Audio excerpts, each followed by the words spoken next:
আমি সয়াবিনের খুব সহজ আর খুব টেস্টি একটা রেসিপি আজকে দিচ্ছি। সয়াবিনটা আমি প্রথমে বয়েল করে নিয়েছি, নুন দিয়েছিলাম কিন্তু 1 চামচ বয়েল করার সময়। এতে আমি সমস্ত মশলা মেখে 1 ঘন্টা রেখে দেবো। মশলাতে আমি দিয়েছি আদা 1 ইঞ্চি, মাঝারি ধরনের রসুন একটা বড়, আর পাকা পাকা কাঁচা লঙ্কা 5-6টা দিয়েছি, আর মাঝারি ধরনের টমেটো 2টো দিয়েছি। মশলাটা কিন্তু আমি খুব মিহি করিনি, দেখাই যাচ্ছে। ভালো করে সয়াবিনটাতে আমি মেখে নেব। আমি এখানে একটু হলুদ দেব, আর নুনটা আমি একটু আন্দাজ করে দেবো, কারণ সয়াবিনে সেদ্ধর সময় আমি কিন্তু নুন দিয়েছিলাম। ভালো করে ম্যারিনেট করে আমি এটা 1 ঘন্টা রেস্ট করতে দিয়ে দেবো। আর পেঁয়াজ আমি 2 রকমের কেটেছি। এটা ক্যাপসিকামটা এরকম করে কেটে নিয়েছি, পেঁয়াজ একটু বড় করে কেটেছি। ক্যাপসিকাম পেঁয়াজটা আমি পরে ইউজ করব, আর এখন এই রান্নাটা ছোট পেঁয়াজ দিয়ে আমি করব। আর একটা মশলা আমি বানাবো ড্রাই, যেটার মধ্যে আছে ধনে, অল্প 1/2 চামচ মৌরি, কস্তুরি মেথি পাতা, দারচিনি, এলাচি, আর 6-7 দানা গোলমরিচের আছে। আমি এবার ফ্রাইং প্যানেতে সর্ষের তেল গরম করে সেটাতে ওই কুচানো পেঁয়াজটা দিয়ে দিলাম। পেঁয়াজটা লাল হলে আমি সয়াবিনটা দিয়ে দেবো। সয়াবিনটা দিয়ে আমি কম আগুন করে ভালো করে কষিয়ে নেব।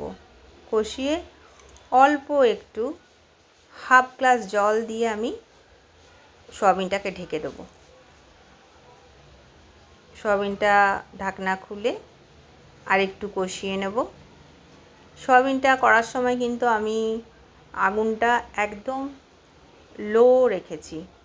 এটা খুব কম স্টিমেই করতে হবে রান্নাটা। আমি আলাদা জায়গায় ওই ক্যাপসিকাম আর পেঁয়াজটা যেটা বড় করে টুকরো করে রেখেছিলাম ওটা ভেজে রেখেছি। এবার আমি সয়াবিনটাতে এটা মিলিয়ে দেব। এটা মেলাবার পরও আমি আর একটু 7-8 মিনিট এটাকে কষাবো।